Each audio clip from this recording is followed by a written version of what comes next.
আলহামদুলিল্লাহি রাব্বিল আলামিন ওয়াসসালাতু ওয়াসসালামু আলা সাইয়্যিদিল মুরসালিন আম্মা বা'দ ফাআউযু বিল্লাহি মিনাশ শাইতানির রাজীম বিসমিল্লাহির রহমানির রহিম আসসালাতু ওয়াসসালামু আলাইকা ইয়া রাসূলুল্লাহ ওয়া আলা আলিকা ওয়া আসহাবিকা ইয়া হাবিবাল্লাহ আসসালাতু ওয়াসসালামু আলাইকা ইয়া নবিয়াল্লাহ ওয়া আলা আলিকা ওয়া আসহাবিকা ইয়া নূরাল্লাহ। প্রিয় ইসলামী ভাইরা, মাদানী চ্যানেলের দর্শক শ্রোতা, কেমন আছেন আপনারা? আল্লাহ পাক আপনাদেরকে ভালোই রাখুক। জান্নাতের সুসংবাদ প্রাপ্ত সাহাবা এই অনুষ্ঠানে আপনাদেরকে আরো একবার স্বাগত জানাচ্ছি।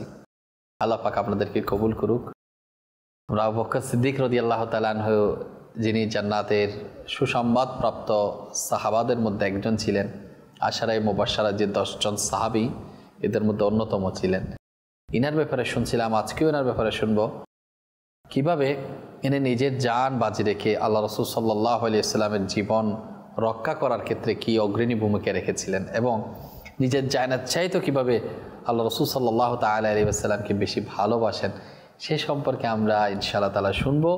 এবং আল্লাহ রাসূল সাল্লাল্লাহু আলাইহি ওয়াসাল্লামের সাথে যে হিজরত করেছিলেন, হিজরতের ঘটনাও শুনবো। সর গুহার মধ্যে কিভাবে কষ্টকে উপেক্ষা করে হুজুর সাল্লাল্লাহু আলাইহি ওয়াসাল্লামকে সেফটি দিয়েছিলেন, সে সম্পর্কেও শুনবো। আশা করি মনোযোগ সহকারে আপনারা আমার সাথেই থাকবেন। আল্লাহ পাক আমাদেরকে মোহাব্বত, ভালোবাসা, আন্তরিকতা নিয়ে আশিক আকবর সিদ্দিক আকবর রাদিয়াল্লাহু তাআলা আনহু মোহাব্বত, ভালোবাসা, আন্তরিকতা নিয়ে জীবন গড়ার তৌফিক দান করুন। এরকম মোহাব্বত, ভালোবাসা আল্লাহ রাসূল সাল্লাল্লাহু আলাইহি ওয়াসাল্লামের প্রতি রাখার আল্লাহ আমাদের সে তৌফিক দান করুন। নূরানী নবী রাসূল পাক সাল্লাল্লাহু আলাইহি ওয়াসাল্লামের উপর দরুদ শরীফ পাঠ করার অসংখ্য ফজিলত কিতাবের মধ্যে বর্ণিত রয়েছে। আল্লাহ নবী রাসূল পাক সাল্লাল্লাহু আলাইহি ওয়াসাল্লাম ইরশাদ ফরমান, যে ব্যক্তি দৈনিক 50 বার দরুদ শরীফ আমার উপর পাঠ করবে, কাল কিয়ামতের দিন আমি তার সাথে মুসাফা করব, তার হাত মিলাবো। যদি নবী করিম সাল্লাল্লাহু তাআলা আলাইহি ওয়াসাল্লাম কারোর সাথে হাত মিলায়, তো সুবহানাল্লাহ, সে কতই সৌভাগ্যের বিষয়। দুনিয়ার বাদশার সাথে, দুনিয়ার মহারাজার সাথে, দুনিয়ার মন্ত্রী মিনিস্টারের সাথে, দুনিয়ার প্রেসিডেন্টের সাথে মানুষ হাত মিলাতে চায়। খেয়াল করুন, একটু কাছে যেতে চাই, লিঙ্ক বানাতে পারলে, একটু সম্পর্ক থাকলে, দূর আত্মীয় থাকলে কত না মানুষ বাবা নেয় যে আমি অমুকের অমুক অমুক অমুক অমুক মাধ্যমে ওনার সাথে আমার সম্পর্ক। অথচ আল্লাহ রাসূল সাল্লাল্লাহু আলাইহি ওয়াসাল্লামের সাথে সম্পর্ক করার, আল্লাহ রাসূল সাল্লাল্লাহু আলাইহি ওয়াসাল্লামের সাথে হাত মিলানোর জন্য যে মাধ্যম, যে ওয়েটা রয়েছে, সেটা হচ্ছে দরুদ শরীফ দৈনিক 50 বার। তো ইনশাআল্লাহ 50 বার কেন, পারলে এর চাইতে বেশি ইনশাআল্লাহ আমরা আল্লাহর হাবিব সাল্লাল্লাহু আলাইহি ওয়াসাল্লামের উপর দরুদ শরীফ পাঠ করব।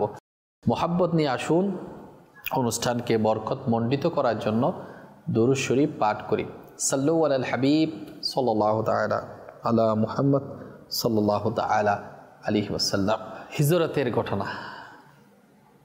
আল্লাহর নবী হুজুর পাক সাল্লাল্লাহু তাআলা আলাইহি ওয়াসাল্লাম নিজের মাতৃভূমিকে ভালোবেসেছেন। আমরাও নিজের মাতৃভূমিকে ভালোবাসি। যে যেখানে জন্মগ্রহণ করে, যার সাথে, যে মাটির সাথে, মায়ের সাথে সম্পৃক্ত, অবশ্যই ওই জায়গার প্রতি একটা মানুষের ভালোবাসা স্পেশাল থাকে।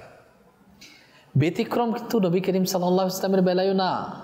ইনিও নিজের মাতৃভূমি মক্কায়ে মুকাররমা অনেক ভালোবাসতেন, কিন্তু সময়ের প্রেক্ষিতে ঘটনা এমনই ঘটে গেল যে আল্লাহ রাসূল সাল্লাল্লাহু আলাইহি ওয়াসাল্লাম দ্বীন ইসলামের খাতিরে মক্কা ছেড়ে মদিনায়ে পাকে হিজরত করেন। এমনকি খানায়ে কাবাকে উদ্দেশ্য করে শপথ করে বলেন যে আমি যদি মক্কার কাফিররা, অমুসলিমরা এই অত্যাচার, নিপীড়ন এবং এই পরিস্থিতির শিকার না করত, আমি এই শহর মক্কা, এই কাবা তোমাকে ছেড়ে আমি অত দূর চলে যেতাম না। অথচ আল্লাহ রাসূল সাল্লাল্লাহু আলাইহি ওয়াসাল্লাম দ্বীনের খাতিরে সফর করতে হয়েছে। এবং সেই ইঙ্গিতটা হযরতে সাইয়েদনা আবু বকর সিদ্দিক রাদিয়াল্লাহু তাআলা আনহু ওনার নলেজের মধ্যে দিয়েছিল। কারণ সর্বদা নিজের বন্ধু বানানো, নিজের সাথী হিসেবে সবচাইতে বেশি যিনি অগ্রাধিকার পেয়েছিলেন তিনি হচ্ছেন আশরায়ে মুবাশশারের একজন হযরতে সাইয়েদনা আবু বকর সিদ্দিক রাদিয়াল্লাহু তাআলা আনহু বললেন, হে আবু বকর, আপনি আমার সফর সঙ্গী হবেন। ব্যাস এতটুকুই। আল্লাহ রাসূল সাল্লাল্লাহু তাআলা আলাইহি ওয়াসাল্লাম, কেমন দয়া, সুবহানাল্লাহ, আল্লাহ কবুল করুক। এত বেশি ভালোবাসতেন আবু বকর সিদ্দিক রাদিয়াল্লাহু তাআলা আনহু। হিজরতের রাতে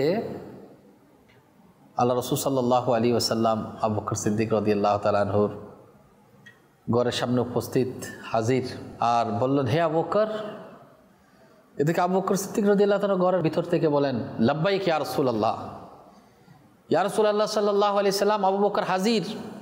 আল্লাহ রাসূল সাল্লাল্লাহু আলাইহি সাল্লাম অবাক হয়ে গেলেন, এই মধ্যরাতে আমি আসলাম, হে আবু বকর তুমি ঘুমাও নাই? আবু বকর সিদ্দিক রাদিয়াল্লাহু তাআলা বলেন, ইয়া রাসূলুল্লাহ সাল্লাল্লাহু আলাইহি সাল্লাম, যেদিন আপনি জানিয়েছেন আমি আপনার সফর সঙ্গী হব, আমাদেরকে হিজরত করতে হবে, মক্কা ছেড়ে মদিনা যেতে হবে, তখন থেকে আমি আমার পিঠকে বিছানার সাথে লাগাই নাই, আমি রাতে ঘুমাই নাই। কারণ কি, আমার গোলামের ঘুম চলে আসবে আর মুনিব ডাকতে থাকবে, এটা তো বেয়াদবি হয়ে যাবে।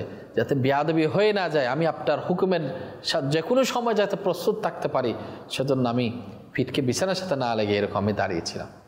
সুবহানাল্লাহ, আল্লাহ পাকের দয়া মেহেরবানি, আবু বকর সিদ্দিক রাদিয়াল্লাহু তাআলা আনহু সফর সঙ্গী হওয়ার সৌভাগ্য অর্জন করেন এবং নিজের মাতৃভূমি মক্কা ছেড়ে মদিনার পথে রওনা হয়ে যাচ্ছেন।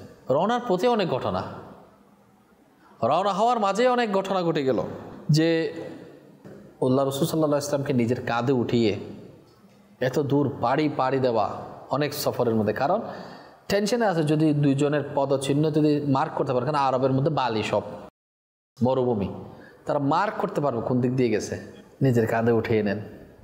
কিছু দূর এমন হলো যে আবু বকর সিদ্দিক রাদিয়াল্লাহু তাআলা আনহু নবী করিম সাল্লাল্লাহু আলাইহি ওয়াসাল্লামের একবার ডান পাশে যায়, একবার বাম পাশে, একবার সামনে যায়, একবার পেছনে। জিজ্ঞেস করা হলো যে আবু বকর এমনটা কেন করছে?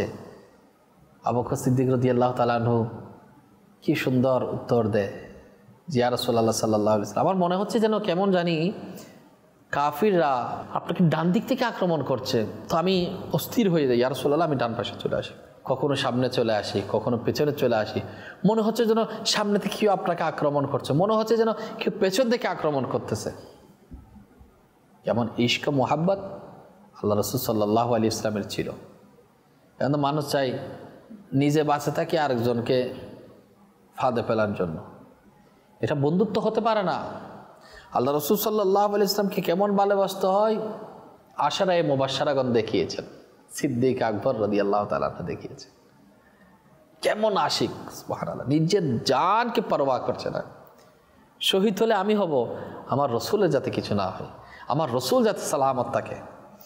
তো এইভাবে সুবহানাল্লাহ যেতে যেতে হুজুর সাল্লাল্লাহু আলাইহি ওয়াসাল্লাম সর গুহার স্থানের মধ্যে পৌঁছে গেলেন। আবু বকর সিদ্দিক রাদিয়াল্লাহু তাআলা আনহু সমস্ত গর্তগুলো, ইয়া রাসূলুল্লাহ সাল্লাল্লাহু আলাইহি ওয়াসাল্লাম, আপনি এখন প্রবেশ করিয়েন না, আপনি একটু এক সাইডে দাঁড়ান। আবু বকর সিদ্দিক রাদিয়াল্লাহু তাআলা আনহু গর্ত সব কটি বিভিন্ন কাপড় চোপড় দিয়ে বিভিন্নগুলো বন্ধ করে দিলেন, যাতে কোনো বিষাক্ত কীট কিংবা সাপ বের হয়ে না আসে, যাতে নবী করিম সাল্লাল্লাহু আলাইহি ওয়াসাল্লামের কষ্ট হয়ে না যায়, এমন কিছু দুর্ঘটনা না ঘটে, সেজন্য সব কিছু বন্ধ করে দিল। এখন একটা কিংবা দুটো গর্ত খালি রয়ে গেল, যেগুলো বন্ধ করার জন্য আর কোনো অপশন ছিল না। যে কোনো সময় সাপ বেরিয়ে আসতে পারে। হুজুর করিম সাল্লাল্লাহু আলাইহি ওয়াসাল্লাম সিদ্দিক আকবর রাদিয়াল্লাহু তাআলা আনহুর কুলের মধ্যে আরাম করছেন, বিশ্রাম করছেন। আবু বকর সিদ্দিক রাদিয়াল্লাহু তাআলা বলেন, ইয়া রাসূলুল্লাহ, তাশরিফ নিয়ে আসুন, আরাম করছেন এদিকে। তো সবগুলো বন্ধ করে দিল। এখন এই দুটো গর্ত যে রয়ে গেল, এগুলো কি করবে? তো পায়ের গোড়ালি দিয়ে ওই দুটা মুখ বন্ধ করে দিলেন। সাপ তো সাপ, ওই গর্তের মধ্যে সাপ ছিল, আর গর্ততে সাপেই করে। সাপ সেখানে ছিল, সেটা নাকি অনেক বছর যাবত থেকে সেই সাপ অপেক্ষামান রয়েছে। সে জানতো যে আল্লাহ তাআলার সর্বশ্রেষ্ঠ নবী, সর্বশ্রেষ্ঠ রাসূল সাল্লাল্লাহু আলাইহি ওয়াসাল্লাম এই গুহার মধ্যে তাশরীফ রাখবেন, আর সাপও হুজুর করিম সাল্লাল্লাহু আলাইহি ওয়াসাল্লামের জিয়ারতের অপেক্ষায় রয়েছে, আমার নবীর জিয়ারত করবে। নূরানি চেহারা জিয়ারত করবে। আর আবু বকর সিদ্দিক রাদিয়াল্লাহু তাআলা আনহু ইনি বলে যদি বিষাক্ত কিছু চলে আসে তাহলে যে কোনো সময় আক্রমণ করবে, কিছু হলে আমার উপর দিয়ে যাক, কিন্তু আমার রাসূল সাল্লাল্লাহু আলাইহি ওয়াসাল্লাম তাকে সালামত থাকে, ভালো থাকে, এরকম করে রেখে দিলেন। কিন্তু আল্লাহু আকবার, আল্লাহু আকবার, এই সাপ আবু বকর সিদ্দিক রাদিয়াল্লাহু তাআলা আনহুকে অনিচ্ছা সত্ত্বেও দংশন করতে রইল, কারণ সে তো বেকুল হুজুর সাল্লাল্লাহু আলাইহি ওয়াসাল্লামকে দেখার জন্য। এদিকে আবু বকর সিদ্দিক রাদিয়াল্লাহু তাআলা আনহুর ইশক মুহাব্বতের অনুপম কেমন হতে পারে, এটার তুলনা কেমন হতে, কারোর সাথে তুলনা হবে না। যে হুজুর করিম সাল্লাল্লাহু আলাইহি ওয়াসাল্লামের আরাম মুবারক, বিশ্রাম মুবারকের যাতে কষ্ট না হয়, বিঘ্নতা না ঘটে, একদিকে নিজের জান চলে যেতে পারে, নিজের জান নিয়ে খতরা, আর একদিকে হুজুর সাল্লাল্লাহু আলাইহি ওয়াসাল্লামের আরাম মুবারক। আপনারা শুনেছেন আলী রাদিয়াল্লাহু তাআলা, একদিকে নামাজ আর একদিকে নবীর মুহাব্বত, একদিকে নামাজ আর একদিকে হুজুর সাল্লাল্লাহু আলাইহি ওয়াসাল্লামের বিশ্রাম মুবারক। তো নামাজের চাইতে নবীর মুহাব্বতকে বেশি প্রাধান্য দিয়েছেন, কারণ নবী পেয়েছি বিদায় নামাজ পেয়েছি। আর এই জান, এটা খেয়াল রাখতে হবে, জানটা মিলেছে হুজুর সাল্লাল্লাহু আলাইহি ওয়াসাল্লামের সদকায়, কারণ হুজুর করিম সাল্লাল্লাহু আলাইহি ওয়াসাল্লামকে সৃষ্টি না করলে আল্লাহ পাক কুল কায়নাত সৃষ্টি করতো না, কিছুই সৃষ্টি করতো না কায়নাতের। আমাদের দেহের মধ্যে যে প্রাণ, এটা নবীর ওসিলায় পেয়েছি। তো নিজের জান যাবে, হুজুর সাল্লাল্লাহু আলাইহি ওয়াসাল্লামের ঘুম ভাঙানো যাবে না, সেটা ডিস্টার্ব করা যাবে না। তো অনিচ্ছা সত্ত্বেও কঠিন যন্ত্রণা, সাপের বিষ, চোখ দিয়ে পানি গড়িয়ে পড়ল, পানি গড়িয়ে পড়ল আবু বকর সিদ্দিক রাদিয়াল্লাহু তাআলা। হুজুর সাল্লাল্লাহু আলাইহি ওয়াসাল্লামের যখন কয়েক ফোঁটা পানি চোখ মোবারক, চোখের পানি যখন হুজুর সাল্লাল্লাহু আলাইহি ওয়াসাল্লামের চেহারা আনোয়ারে পড়ল, হুজুর সাল্লাল্লাহু আলাইহি ওয়াসাল্লাম জাগ্রত হয়ে গেলেন। ইয়া আবু বকর, কি হয়েছে তোমার, তুমি কান্না কেন করছো? আবু বকর সিদ্দিক রাদিয়াল্লাহু তাআলা বলে, ইয়া রাসূলুল্লাহ সাল্লাল্লাহু আলাইহি ওয়াসাল্লাম, সাপে দংশন করেছে আমাকে, সাপে কামড় দিয়েছে আমাকে। আল্লাহ রাসূল সাল্লাল্লাহু আলাইহি ওয়াসাল্লাম সুবহানাল্লাহ, যে সাপের দংশন যেখানে করে, যে স্থানে, নিজের মুখের তুথু মুবারক নিয়ে লাগিয়ে দিলেন। তা আল্লাহ রাসূল সাল্লাল্লাহু আলাইহি ওয়াসাল্লামের তুথু মুবারকের পাওয়ার দেখুন, কেমন মেডিসিন দেখুন, ওষুধ কেমন দেখুন। সাপে দংশন করলে ভ্যাকসিন মারা লাগে, নয়তো পা কেটে ফেলা লাগে, কোনো না কোনো সেটা বিষ বের করা লাগে। তা আল্লাহ রাসূল সাল্লাল্লাহু আলাইহি ওয়াসাল্লামের তুথু মুবারকের ওসিলায় আবু বকর সিদ্দিক রাদিয়াল্লাহু তাআলা আনহু সুস্থ হয়ে গেলেন। কেমন পাওয়ার তুথু মুবারকের! এটাই হচ্ছে সর্বশ্রেষ্ঠ রাসূলের মুজিজা। আল্লাহ পাক আমাদেরকেও আল্লাহ রাসূল সাল্লাল্লাহু আলাইহি ওয়াসাল্লামের মুহাব্বত, ভালোবাসা, আন্তরিকতা নিজেদের অন্তরে ধারণ করার তৌফিক দান করুন। কুরবান যাই ইয়া রাসূলুল্লাহ আপনার নামের উপর।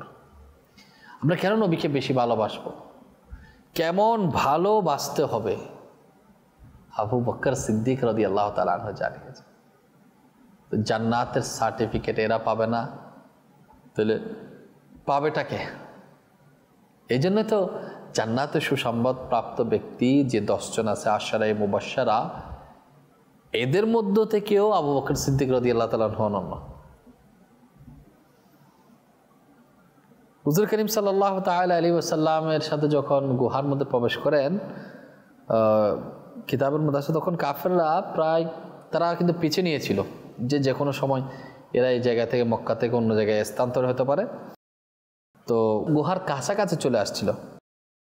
তো এমন সময় যে কোনো সময় গুহাতে ঢুকে যেতে পারে। আল্লাহ রাব্বুল ইজ্জাত সূরা তাওবার 40 নং আয়াতে এটা বর্ণনা করছেন। কি? কানজুল ঈমান থেকে অনুবাদ। শুধু 2 জন থেকে, যখন তারা উভয়ে গুহার মধ্যে ছিলেন, আল্লাহ তাআলা তার পেয়ারা মাহবুব সাল্লাল্লাহু আলাইহি ওয়াসাল্লামকে রক্ষা করার জন্য প্রকাশ্য দুনিয়াবি উপকরণ ক্রিয়েট করে দিয়েছেন। যখন হুজুর সাল্লাল্লাহু আলাইহি ওয়াসাল্লাম সিদ্দিক আকবর রাদিয়াল্লাহু তাআলার সাথে গুহায় প্রবেশ করলেন, তো আল্লাহ তাআলার পক্ষ থেকে পাহারা দেওয়ার জন্য আল্লাহ তাআলা সিস্টেম করে দিয়েছেন যে গুহার মুখে মাকড়সার জাল বুনে ফেললো, কবুতর ডিম দিল। কারণ গুহার মুখ যদি ওপেন থাকে তাহলে যে কেউ বুঝতে পারে এখানে কেউ আছে মনে হয়।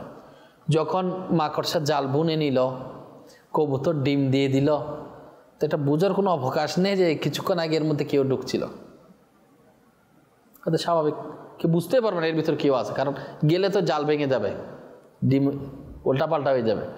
কিন্তু আল্লাহ তাআলার পক্ষ থেকে এটা ফাইসালা। তো দাওয়াত ইসলামীর প্রকাশনা প্রতিষ্ঠান মাকতাবাতুল মদিনা কর্তৃক 680 পৃষ্ঠা সম্বলিত কিতাব মুকাশশাফাতুল কুলুবের 132 পৃষ্ঠায় রয়েছে এসব কিছু মক্কার কাফিরদেরকে গুহায় গিয়ে কুচকাওয়ার নেওয়ার জন্য, অর্থাৎ যেতে জেনে যেতে পারে ওইখান থেকে তাদেরকে বিরত রাখার জন্য আল্লাহ তাআলার হুকুমে এগুলো হয়েছিল।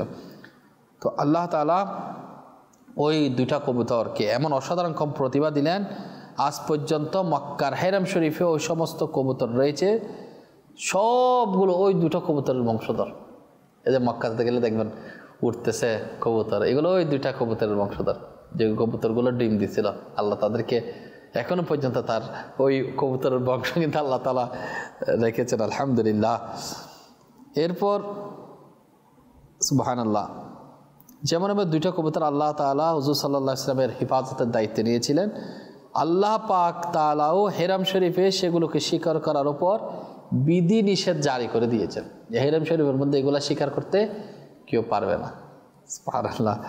সেজন্য আল্লাহর মাহবুব সাল্লাল্লাহু আলাইহি ওয়াসাল্লামকে যে ভালোবাসে আল্লাহ তাকে ভালোবাসে, যে হুজুর সাল্লাল্লাহু আলাইহি ওয়াসাল্লামের সাথে বেয়াদবি করে আল্লাহ তাকে শাস্তি দেন, যদি কেউ নবীর সাথে খারাপ আচরণ করে আল্লাহ তাআলা তার উপর অসন্তুষ্ট হয়ে যায়।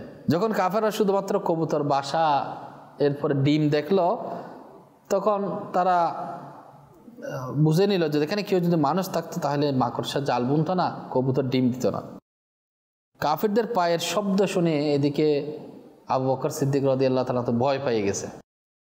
এদিকে যে এগুলো ঘটনা ঘটে গেছে এরা তো জানে না, আল্লাহ তাআলা সেফটি দিয়ে দিছে আল্লাহ তাআলার পক্ষ থেকে, তিনি তো জানতো না। অর্থাৎ আবু বকর সিদ্দিক রাদিয়াল্লাহু তাআলা তো বুঝতে পারেনি যে এখানে ডিম এবং মাকড়সা জাল বুনে নিছে, ভিতরে একটা টেনশন কাজ করতেছে। তখন আল্লাহ রাসূল সাল্লাল্লাহু আলাইহি ওয়াসাল্লাম কে আরজ করলেন যে এই বইয়ের ব্যাপারে যখন বললেন, আল্লাহ রাসূল বললেন এখন তো আমাদের দুশমন কাছে কাছে চলে আসছে, তাদের আওয়াজ শুনতে পাওয়া যাচ্ছে। হুজুর সাল্লাল্লাহু আলাইহি ওয়াসাল্লাম ইরশাদ ফরমালেন, দুশ্চিন্তা করো না, নিশ্চয় আল্লাহ আমাদের সাথে আছেন। আল্লাহর রাসূল সাল্লাল্লাহু আলাইহি ওয়াসাল্লাম অভয় বানিয়ে দিচ্ছেন। সুবহানাল্লাহ। আলা হযরত ইমাম আহমদ রাজা খান রাহমাতুল্লাহ আলাইহি, মক্কার সুলতান হুজুর সাল্লাল্লাহু আলাইহি ওয়াসাল্লামের এই আলিশান মুজিজা শত্রুদের আতঙ্কিত হওয়ার ক্ষেত্রে যে আল্লাহর প্রতি ভরসা রেখে অভয় বানিয়ে দিয়েছেন, সে বিষয়ে আলা হযরত কি সুন্দর না লিখেছেন, জানে হে জান কিয়া নজর আয়ে কিউ আদু গিরদেগার পিরতে হে। এরপর এদিকে আবু বকর সিদ্দিক রাদিয়াল্লাহু তাআলা আনহু এরপর প্রশান্তি নাজিল হলো। যখন আল্লাহ রাসূল সাল্লাল্লাহু আলাইহি ওয়াসাল্লাম অভয় বানিয়ে দিছে, তাহলে আর তো কোনো টেনশন নাই, এই প্রশান্তি লাভ করলো। তিনি একেবারে নির্ভীক হয়ে গেলেন। আর হুজুর সাল্লাল্লাহু আলাইহি ওয়াসাল্লাম চতুর্থ দিন পহেলা রবিউল আউয়াল সোমবার গুহা থেকে বের হয়ে মদিনায়ে মুনাওয়ারার দিকে রওনা হয়ে গেলেন। সুবহানাল্লাহ। ওই মাকড়সা কতই না সৌভাগ্যবান, যেটা হুজুর সাল্লাল্লাহু আলাইহি ওয়াসাল্লামকে সেফটি দিয়েছিল। মুকাশশাফাতুল কুলুবের মধ্যে রয়েছে, হযরতে সাইয়েদনা ইবনে নাকিব রাহমাতুল্লাহ আলাইহি বর্ণনা করেছেন, রেশমের পোকারা যেমন রেশম বুনে যা সৌন্দর্যের অনুপম, কিন্তু ওই মাকড়সা তার চেয়ে লাখো গুণ উন্নত ও শ্রেষ্ঠ, কারণ সে সর গুহায় হুজুর করিম সাল্লাল্লাহু আলাইহি ওয়াসাল্লামের জন্য গুহার মুখে জাল বুনিয়েছে, হুজুর সাল্লাল্লাহু আলাইহি ওয়াসাল্লামকে সেফটি দিয়েছেন। তাহলে মাকড়সা কত দাম! আল্লাহ। কোন ঐতিহাসিক লিখেছেন, যখন আবু বকর সিদ্দিক রাদিয়াল্লাহু তাআলা আনহু শত্রুদের দেখে ফেলার ভয় প্রকাশ করলেন, তখন হুজুর সাল্লাল্লাহু আলাইহি ওয়াসাল্লাম ইরশাদ করেন, তারা যদি এদিক দিয়ে প্রবেশ করে তাহলে আমরা ওদিক দিয়ে বের হয়ে যাব। আবু বকর সিদ্দিক রাদিয়াল্লাহু তাআলা আনহু যখন ওই দিক দিয়ে দৃষ্টি দিলেন, তখন একটি দরজা দেখতে পেলেন। যখন বলে ওরা যদি এদিক দিয়ে প্রবেশ করে আমরা ওদিক দিয়ে বেরিয়ে যাবো, তো উনি যখন এরকম তাকালেন, আবু বকর সিদ্দিক রাদিয়াল্লাহু তাআলা আনহু দেখতে পেলেন একটা দরজা দৃষ্টিগোচর হলো, সাথে এক তরঙ্গায়িত সাগর, আর গুহার দরজায় একটি নৌকা বাঁধা ছিল। কি দেখতে পেল! মরুভূমির মধ্যে গুহার অন্য দরজা দিয়ে কিভাবে সমুদ্র দেখা যায়, এগুলো আল্লাহ তাআলার পক্ষ থেকে ইনি দেখে ফেলেছিলেন। সুবহানাল্লাহ। হুজুর করিম সাল্লাল্লাহু আলাইহি ওয়াসাল্লাম মুজিজা যদি আমরা অবলোকন করি, সর গুহার বিপরীতে তার নূরানি দৃষ্টি এমন যে জবান মুবারক দিকে যখন বের হয়, এদিকে এরা প্রবেশ করলে ওদিক দিয়ে আমরা বেরিয়ে যাব। তো যেগুলা সিদ্দিক আকবর রাদিয়াল্লাহু তাআলা আনহু প্রকাশ পেয়েছেন, দেখে ফেলেছেন, এই সব কিছু হচ্ছে হুজুর করিম সাল্লাল্লাহু আলাইহি ওয়াসাল্লামের মুজিজা। আল্লাহ তাআলা হুজুর করিম সাল্লাল্লাহু আলাইহি ওয়াসাল্লামের মুজিজা আমাদের বুঝার তৌফিক দান করুক। কতই না উত্তম, কতই না চমৎকার, কতই না শানদার হুজুর করিম সাল্লাল্লাহু আলাইহি ওয়াসাল্লামের শান শওকত। হাকিমুল উম্মাত মুফতি আহমদ তিরাকান নাইমি রাহমাতুল্লাহ আলাইহি বলেছেন, হুজুর করিম সাল্লাল্লাহু আলাইহি ওয়াসাল্লাম জাহিরি উফাত বিষক্রিয়ায় প্রত্যাবর্তন করার কারণে হয়। অনুরূপভাবে আবু বকর সিদ্দিক রাদিয়াল্লাহু তাআলা আনহুর উফাতও হয়েছে সে সাপ দংশনজনিত বিষক্রিয়ায় ফিরে আসার কারণে। যে সাপ তাকে হিজরতের রাতে সর গুহার মধ্যে দংশন করেছিল, হযরত সিদ্দিক আকবর রাদিয়াল্লাহু তাআলা আনহু, যিনি ফানাফির রসুল, রসুলের জন্য বিলীন হয়ে যাওয়া এত বড় মর্যাদাবান সাহাবী, কারণ তার উফাত হুজুর সাল্লাল্লাহু আলাইহি ওয়াসাল্লামের জাহিরি উফাতের নমুনা স্বরূপ। হুজুর করিম সাল্লাল্লাহু আলাইহি ওয়াসাল্লামের জাহিরি উফাত হয় সোমবার দিনে, আর আবু বকর সিদ্দিক রাদিয়াল্লাহু তাআলা আনহুর উফাতও হয় সোমবার দিবাগত রাতে। হুজুর সাল্লাল্লাহু আলাইহি ওয়াসাল্লামের জাহিরি উফাতের রাতে চেরাগের মধ্যে তেল ছিল না। আল্লাহু আকবার। সিদ্দিক আকবর রাদিয়াল্লাহু তাআলা আনহু উফাতের সময় গড়ে কাফনের জন্য টাকা ছিল না।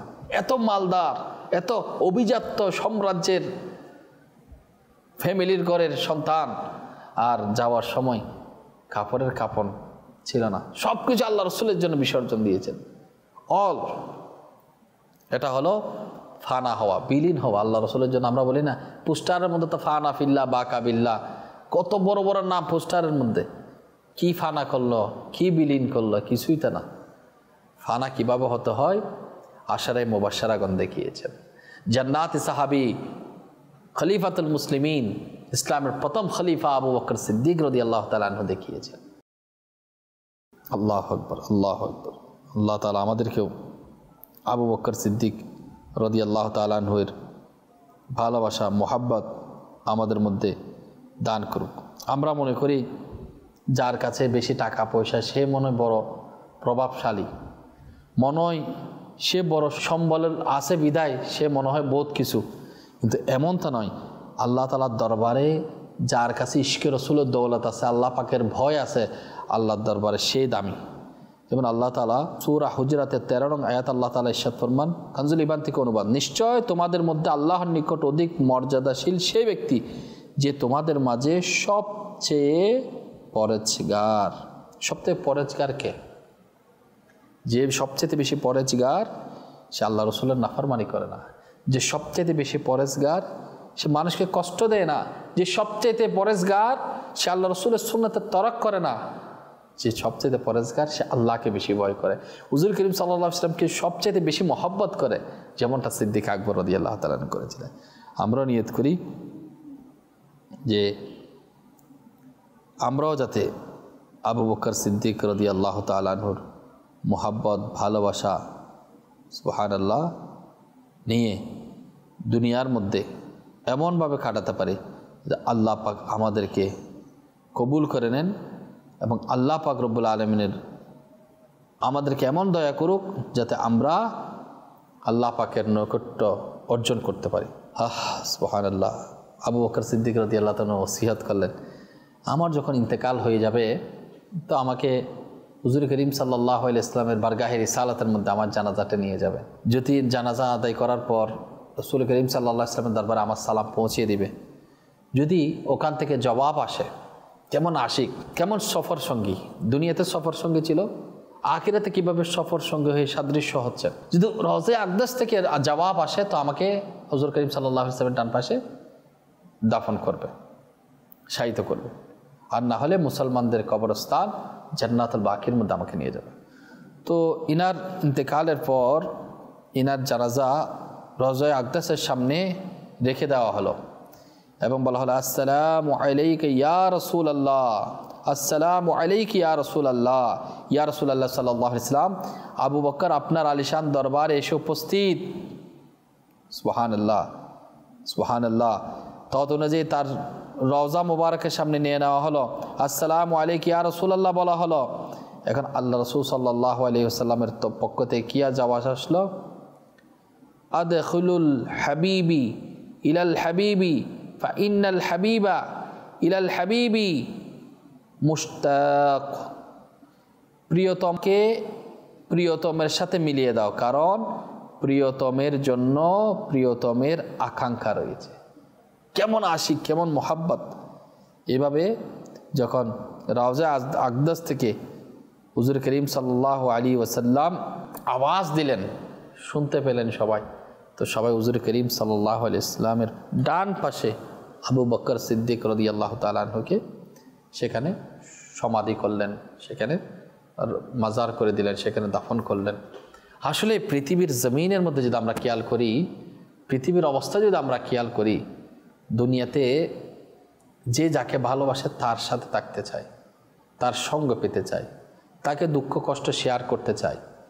আমরা যদি আমার নবীকে ভালোবাসি, রাসূল সাল্লাল্লাহু আলাইহি ওয়াসাল্লামকে ভালোবাসি, তো আমরা তো নবী করিম সাল্লাল্লাহু আলাইহি ওয়াসাল্লামকে তামান্না করতে পারি, আশা রাখতে পারি, সম্পর্ক করতে পারি, অবশ্যই করতেই হবে।